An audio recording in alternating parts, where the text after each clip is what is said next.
주님의 이름으로 사랑하고 축복합니다. 오늘 또 주말이 되었고요. 금요 기도회가 있는 날이 되었는데 여전히 하나님께 기도함으로 응답이 경험되기를, 함께한 하나님이 또 임재가 느껴지고 체험되기를 소망합니다. 그런데 우리가 지내다 보면 어둠 속을 걸을 때 그런 느낌을 받을 때가 있어요. 하나님께 기도해도 응답되지 않을 때, 내가 어둠 속에 헤매일 때도 노래가 있죠. 찬양이 주님은 나와 함께 계셔. 내 고통 가운데 있을 때 주님은 나와 함께 계셔. 그 메시지가 오늘 예레미야 선지자를 통해서 우리에게 전달이 되고 있습니다.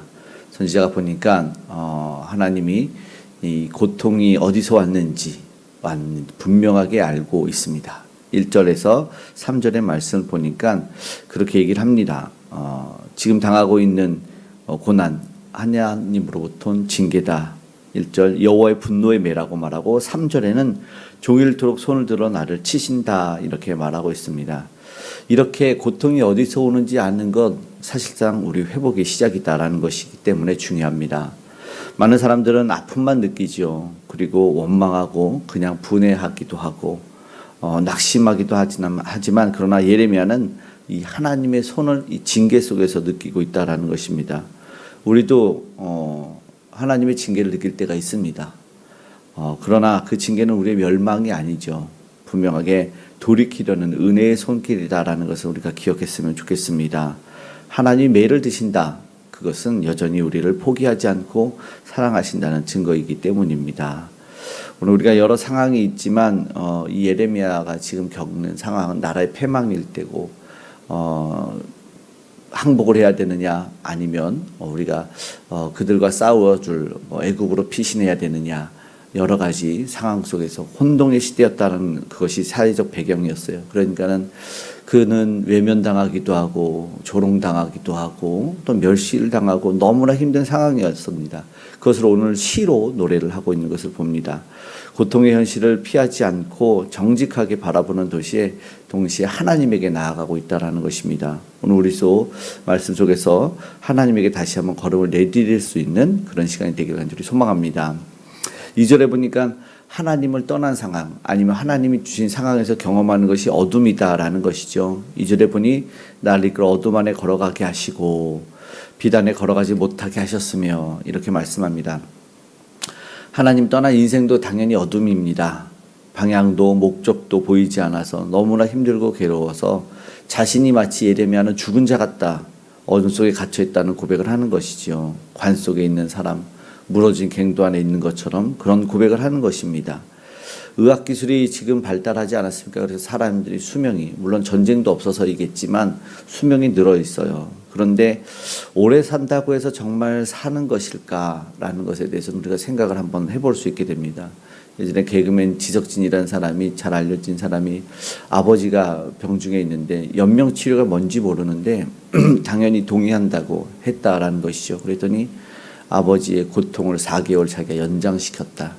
중환자실에서.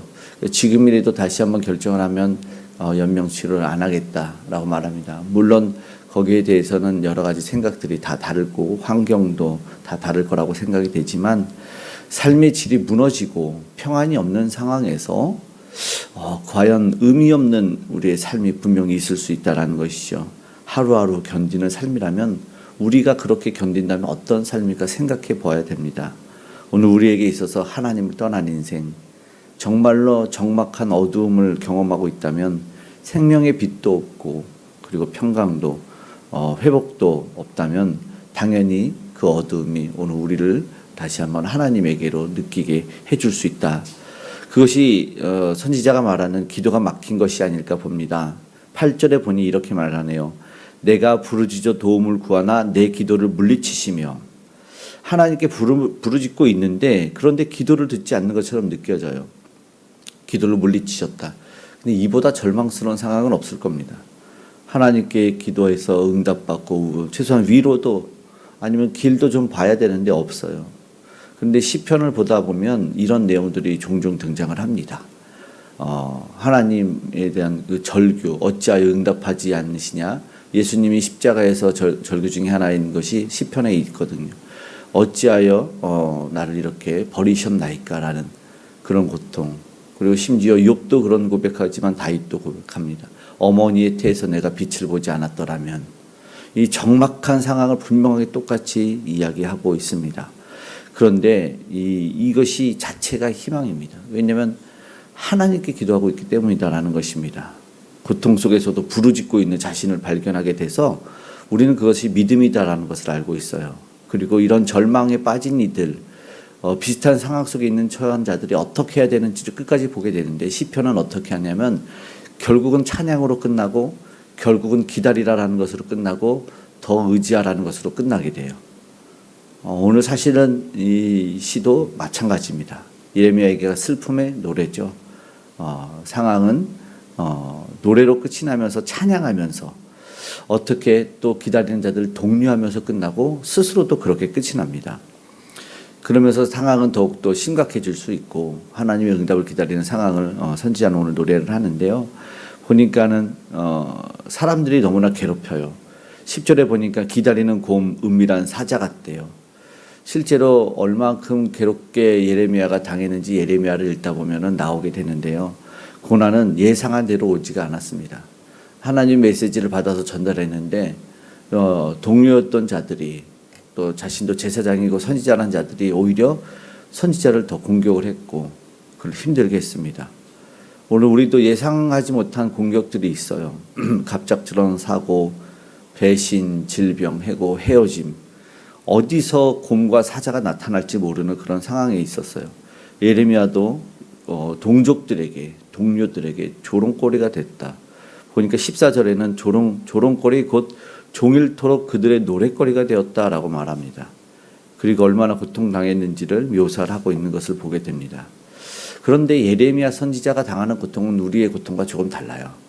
대부분의 고통은 나의 죄로 말미암은 거지만 선지자는 지금 공동체, 나라와 민족의 고통 때문에 받고 있는 것이죠. 예레미야 같은 영적인 지도자가 아니더라도 오늘 우리도 살다 보면은 충분히 이러한 일들을 경험하게 됩니다. 사명을 감당하면서 겪게 되는 일들이 있어요. 그래서 오늘 우리도 생각하면서 우리도 힘들고 어렵고 이해되지 않는 상황이 우리를 덮쳐오지만 여전히 배울 수 있는 것은 견디며 기도하는 모습이다. 우리가 나라를 위해서, 교회를 위해서 당연히 기도해야 되고 그들의 죄악을 그대로 우리는 방관하지 않아야 되겠죠. 불의를 보면서 함께 아파하는 마음, 오늘 그런 마음이 오늘 우리에게 있었으면 좋을 것 같다. 오늘 그런 교훈을 배웠으면 좋겠고 그가 받는 고통이 어떠했는지를 조금 더 보게 된다면 쓴 음식과 꺾인 이, 잃어버린 평강이 15절부터 18절에까지 이어지고 있어요. 조약돌로 내 이를 꺾었다라는 표현. 나를 쓴 것으로 배부르게 했다. 먹는 것조차 괴롭고 심령은 평안을 잃었다. 우리 종종 드라마나 영화에서 음식을 먹어도 고통스러울 때는 모래알 씹는 것 같다 이런 말 하지 않습니까? 그거보다 더한 것 같아요. 이가 다 부러졌어요. 조약돌로 부셨답니다. 이런 표현은 소망이 없는, 어쩌면 소망이 끊어진 상황을 이야기하는 것 같아요. 경험하지 못하고 어쩌면 우리도 잘 모르고 이 공감이 안 될 수도 있지만 그런다 적지 않게 들려지는 경험들은 이런 슬픔의 경험들을 우리가 종종 보게 됩니다. 기도가 믿는 사람들은 메마르기도 하고 또 말씀도 들리지 않는다고 말하는 사람들도 있어요. 사람들에게 오해를 받을 때 힘들죠. 또 삶이 무너져 버리는 지금 어제 폭우로 갑작스러운 이렇게 재난을 당한 분들도 많이 있고 예기치 못한 상황들이 펼쳐질 때 하나님은 어디 계신 건가? 순간순간 낙심이 될 때가 있지 않습니까? 버림받은 생각들, 늘 곁에서 나를 위로하고 도와줬던 이들이 어느샌가 없어지면 얼마나 힘들겠습니까? 그러나 오늘 메시지가 뭘까요? 절대 끝이 아닙니다. 오늘 시는 이게 끝이 아니에요. 선지자를 보니 다시 소망으로 나아가고 있습니다. 오늘 본문은 아니지만 21절만 살짝 보더라도 소망이 되어 싸움은 이런 표현이 있어요. 하나님의 자비는 정말로 노래처럼 아침마다 새롭습니다. 주의 성실하심이 크시도다라는 찬양이 사실 우리의 삶에 곧 울려 퍼지게 될 겁니다. 그래서 어둠의 끝에서 우리가 어둠 속에 있더라도 그 하나님의 임재는 여전히 오늘 우리 함께 한다는 사실을 기억했으면 좋겠습니다. 오늘 우리가 한 말씀 마치고 기도하기 원하는 것이 이겁니다. 본문은 해피엔딩은 아닙니다. 그러나 이 절망의 노래가 우리에게 진짜 위로를 주는 것이라는 것을 기억했으면 좋겠습니다. 우리의 마음과 상황과 다르지 않기 때문이고요. 절망의 자리에서 우리는 하나님을 다시 찾고 부르게 됩니다. 혹시 지금 어둠의 골짜기를 겪고 걷고 있는 분들이 있을 수 있어요. 질병도 관계도 여러 가지 문제들이 있을 수 있지만 그러나 그럴 때 기도가 막히고 소망이 끊어진 것 같은 그 상황 속에서도 그럼에도 불구하고 말씀드린 시편들처럼 하나님을 찾아야 됩니다. 절망 중에도 예레미야가 하나님께 부르짖었던 것처럼 다윗처럼 이사야 선지자처럼 오늘 반드시 그 기도를 들어주신다는 사실을 믿을 때 오늘은 그때부터 회복이 시작된다라는 사실을 기억했으면 좋겠습니다.